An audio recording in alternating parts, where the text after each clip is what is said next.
The phone rang at 7:23 a.m. on a Tuesday morning, jarring me awake from what had been a surprisingly peaceful sleep. I fumbled for my phone, squinting at the unknown number with a 1-800 prefix. Normally, I'd let it go to voicemail, but something made me answer. "Is this Jordan Matthews?" The voice was crisp, professional, with an undertone that immediately put me on edge. "Yes, this is Jordan. This is Sandra Clarkson from American Express Fraud Prevention. We've detected some unusual activity on your platinum card ending in 4127. I need to verify some recent charges with you." My stomach dropped. I sat up in bed, suddenly wide awake.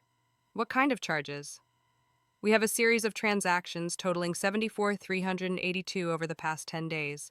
The largest single charge is 32,000 to Four Seasons Resort Bora Bora, followed by 18,500 to Virgin Atlantic Airways, and several other luxury travel-related expenses." "Did you authorize these purchases?" The room started spinning. $74,000. I gripped the phone tighter, my knuckles turning white. No, I absolutely did not authorize any of those charges." "I see. We'll need to start a fraud investigation immediately. Can you confirm that your card is in your possession?" I stumbled to my wallet, hands shaking. The platinum card gleamed back at me, exactly where I'd left it. "Yes, it's here." "Has anyone else had access to your card or account information?" That's when it hit me like a freight train. My parents. 3 weeks ago, when I'd been helping them book their own anniversary trip online, my mother had asked for my card details when their payment wouldn't go through. I'd given them the information, thinking they needed it for a simple hotel booking. They'd promised to pay me back within days, but this wasn't their anniversary.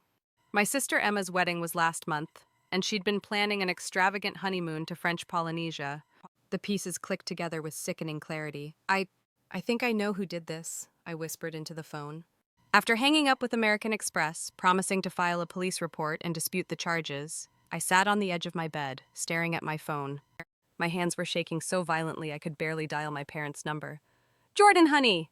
"You're up early," my mother's voice chirped through the speaker, sickeningly cheerful. "Mom, I just got a call from American Express.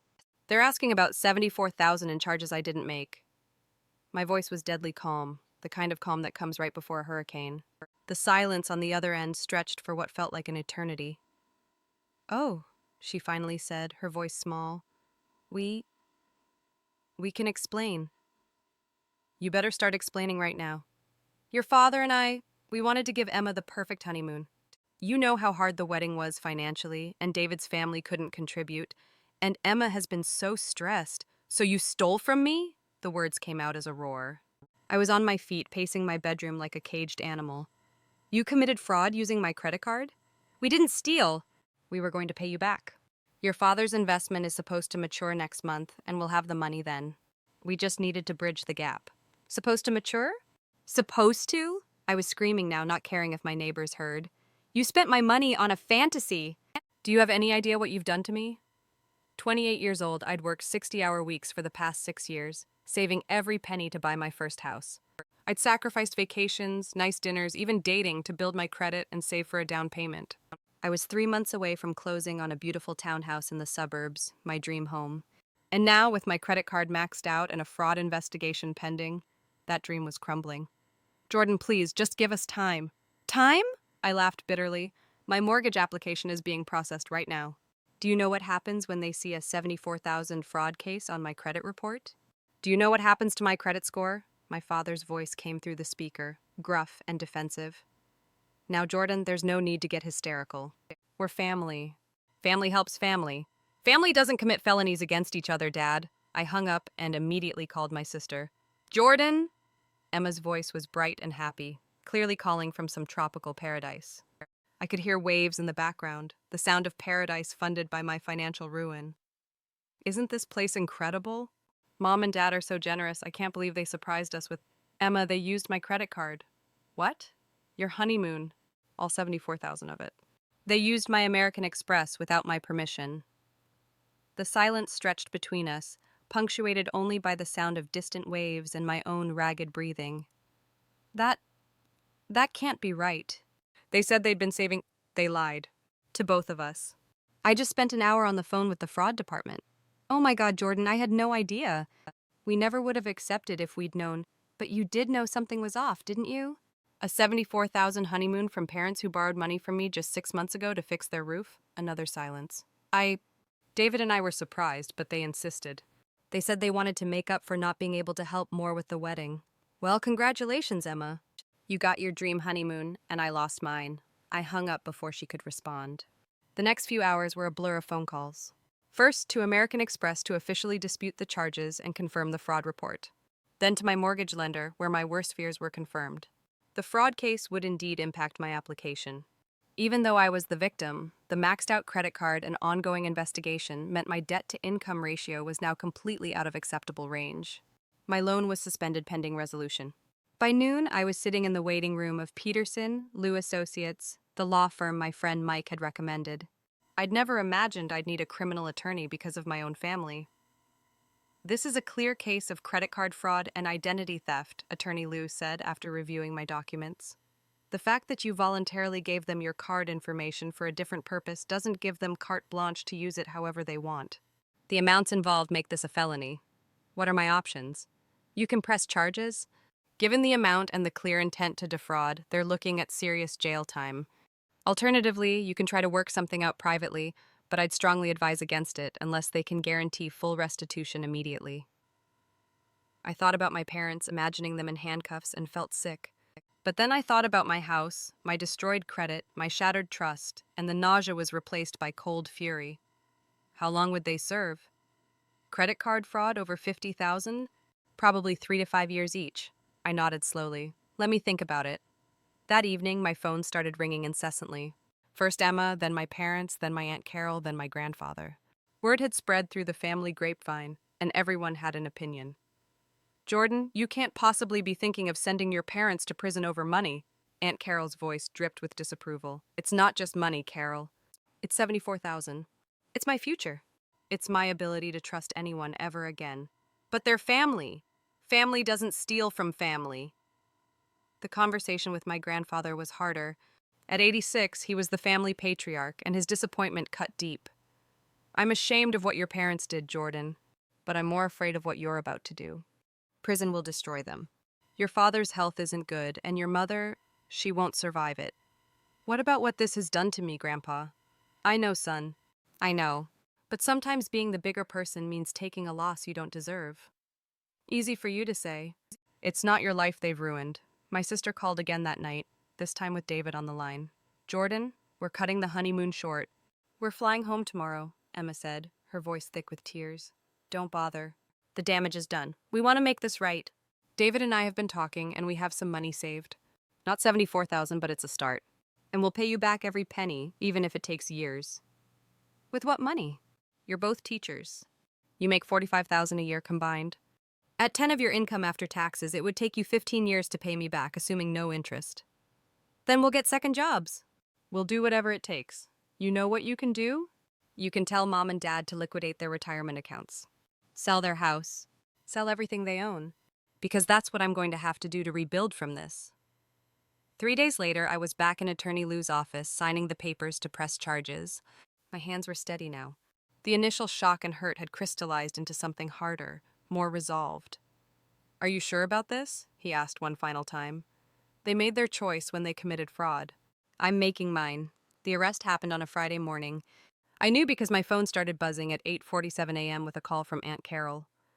They arrested your parents at their house this morning. Your mother collapsed. They had to call an ambulance.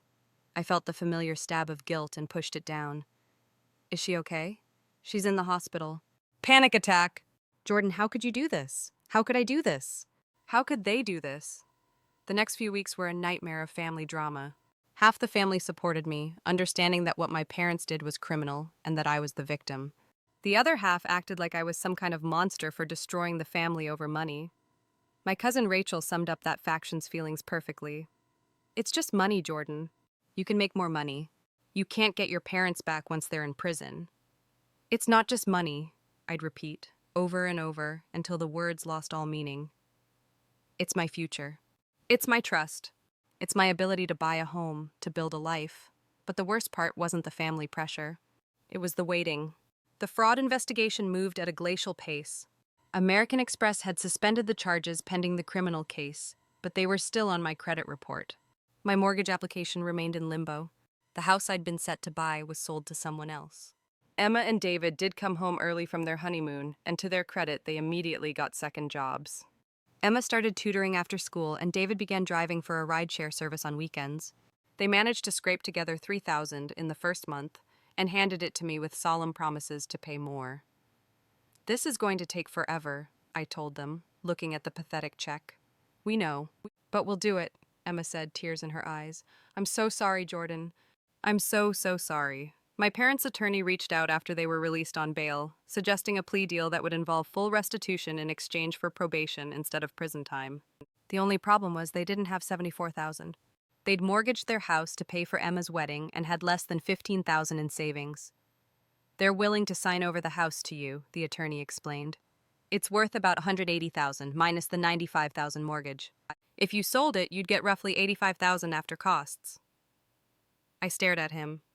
They want to make themselves homeless to pay me back? It's better than prison. But it wasn't just about the money anymore. It was about the betrayal, the lies, the casual way they'd destroyed my financial future for my sister's luxury vacation. It was about my mother's face when she'd tried to justify it as helping family, and my father's indignation when I dared to be upset about it. The trial date was set for 8 months away. My parents looked like they'd aged 10 years in the 3 months since their arrest. My mother had lost 20 pounds and developed a nervous habit of wringing her hands. My father's hair had gone completely gray. At Thanksgiving, I sat at my own table in my apartment, eating Chinese takeout and watching football alone. My phone had 47 missed calls from various family members begging me to come to dinner, to forgive, to drop the charges. I turned it off after the 10th call. Emma came to see me the day after Thanksgiving. "They're talking about taking a plea deal," she said quietly. "Good. They should. Jordan, they're going to lose everything. Their house, their retirement, everything they've worked for their whole lives. Like they made me lose everything I was working for. You're 28. You can rebuild. They're in their 60s. I looked at my sister, really looked at her. She was thin, exhausted from working 2 jobs to pay me back money she hadn't even known was stolen. Her marriage was strained, her dream honeymoon now a source of shame instead of joy. "Do you blame me?" I asked her. She was quiet for a long time. "I blame them," she finally said, "but I also wish there was another way. There was another way. They could have asked. They could have been honest. They could have not committed a felony." The months dragged on.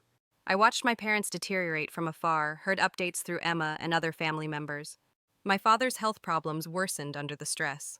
My mother started seeing a therapist for anxiety and depression. They were living in a studio apartment, barely scraping by on my father's reduced pension and my mother's part-time grocery store job. Meanwhile, I was rebuilding my own life piece by piece. The fraud charges were eventually removed from my credit report after the criminal case concluded, but the damage to my credit score took months to repair. I had to start the house hunting process all over again, this time with a much smaller budget and a lot more caution. The legal proceedings moved forward slowly. Discovery, depositions, plea negotiations. My parents' lawyer kept pushing for alternatives to prison time, citing my father's health issues and my mother's psychological state. The prosecutor was sympathetic but firm. This wasn't a case of desperate people stealing food. This was a calculated fraud involving luxury vacation expenses. 6 months after that first phone call from American Express, the case was finally resolved. My parents took a plea deal, 5 years probation, community service, and full restitution. They signed over their house to me, and I sold it immediately. After paying off their mortgage and the various fees, I netted $78,000, enough to cover the stolen money and some of the legal fees. But the house I'd originally wanted to buy was long gone, sold to someone else. The market had shifted, and my credit, while slowly recovering, still bore the scars of the fraud case. I ended up buying a smaller place, a condo instead of the townhouse I'd dreamed of. My parents moved into a small apartment across town. My father had to take a part-time job at 64 to supplement their reduced income. My mother started working at a grocery store, her first job in 30 years. We didn't speak for 8 months after the plea deal. The first conversation came when my father had a heart attack. I got the call from Emma at 3 a.m. "Is he okay?" I asked, surprising myself with how much I cared. "He will be, but Jordan Tipio, he keeps asking for you." I went to the hospital, but I didn't go into his room. I stood in the hallway looking through the window at the man who'd taught me to ride a bike, who'd come to every little league game, who'd helped me move into my first apartment. He looked small and fragile in the hospital bed, nothing like the larger-than-life figure from my childhood. My mother saw me through the window and came out into the hall. "Thank you for coming," she said quietly. We stood there in silence for several minutes. "I'm sorry," she finally whispered. "I'm so, so sorry for what we did to you." "I know you are. Do you, do you think you'll ever be able to forgive us?" I looked at her, this woman who'd bandaged my scraped knees and cheered at my graduation, who'd also stolen 74,000 from me and then tried to guilt me into letting her get away with it. "I don't know, Mom. I honestly don't know." My father recovered from the heart attack, but it changed him. The man who'd always been proud, even arrogant, was suddenly frail and uncertain. When he finally called me a month later, his voice was different, smaller, older. "Jordan, I need to say something to you." "Okay, Dad." "What we did, there's no excuse for it. I've been lying awake at night thinking about how we justified it to ourselves. We convinced ourselves it was okay because we were going to pay you back, because it was for Emma's happiness, because we were family. But the truth is, we stole from you. We violated your trust in the worst possible way." I didn't say anything, couldn't say anything. "I know you probably can't forgive us. Hell, I don't know if I can forgive myself. But I needed you to know that I understand now. I understand why you did what you did, and I'm proud of you for standing up for yourself, even against us." It was the closest thing to an apology I'd ever gotten from my father, and it broke something loose in my chest that had been frozen solid for over a year. "Dad, you don't have to say anything, son. I just needed you to know."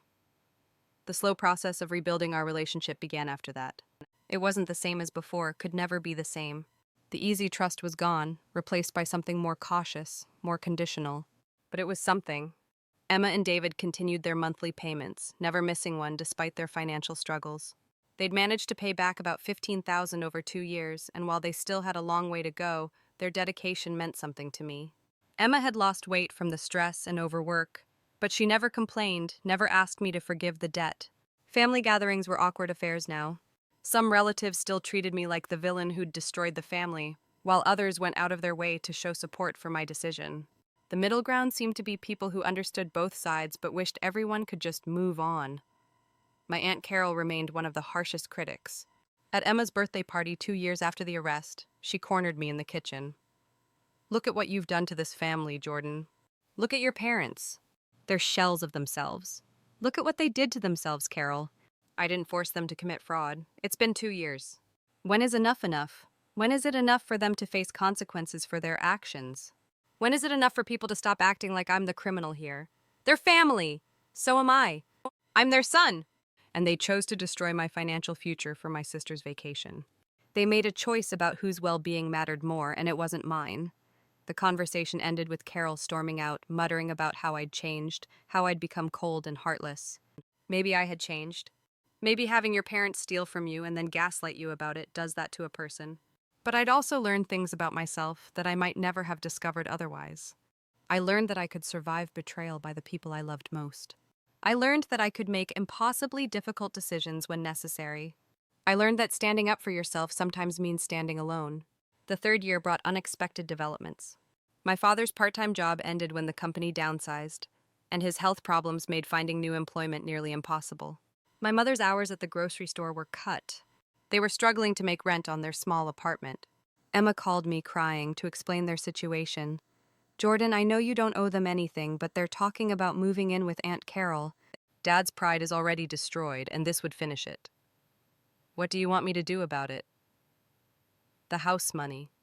There's still about 4,000 left after everything was paid. They don't know about it.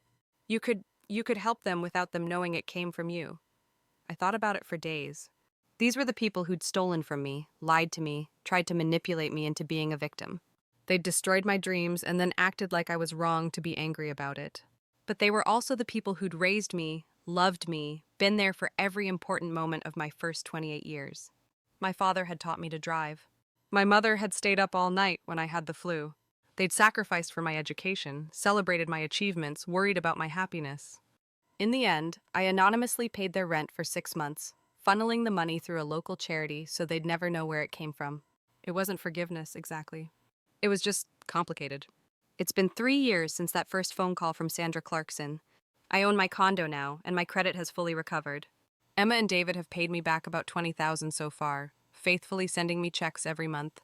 At their current pace, they'll finish paying me back in about 12 more years. My parents and I have a relationship now, of sorts. We see each other at major holidays and family events. We're polite, even warm sometimes. My father's health has stabilized, and my mother seems less fragile than she was in those first awful months. But the easy intimacy, the assumption that family means unconditional support and love, that's gone forever.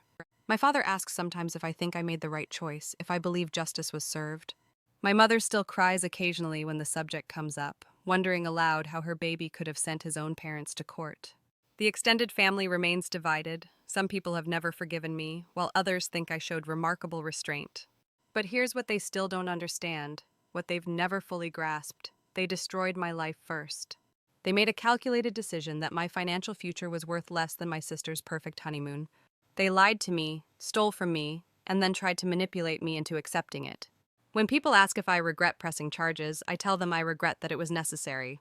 I regret that my parents put me in a position where choosing between justice and family loyalty was even a question. I regret that they taught me that family doesn't always mean what I thought it meant. But I don't regret standing up for myself. I don't regret refusing to be a victim. And I don't regret proving that actions have consequences, even when family thinks love should be enough to excuse anything. The phone call from American Express changed everything. It showed me who my parents really were underneath the loving facade, and more importantly, it showed me who I really am. Someone who won't be taken advantage of, even by family. Someone who values justice over comfort. Someone who can make hard choices and live with them. Sometimes I wonder what would have happened if I'd just let it go. If I'd accepted their promises to pay me back someday and tried to rebuild quietly. I probably would have lost my house anyway. My credit would still have been destroyed. And my parents would have learned that they could take advantage of me without real consequences. Instead, I learned something valuable. I'm stronger than I thought. I can survive betrayal even from the people I love most. I can make impossible choices when necessary. I can live with being seen as the villain if it means not being a victim. The scar tissue is still there, will always be there. Trust, once shattered this completely, never fully heals. But I've built something new on the ruins of what was destroyed. A life where I respect myself, where my boundaries mean something, where love doesn't require me to accept abuse. That knowledge was worth every penny of the 74,000, every sleepless night, every family gathering that felt like walking through a minefield. The phone call from Sandra Clarkson didn't just reveal a crime. It revealed who I really am when everything is taken away. And that person, it turns out, is someone I can live with.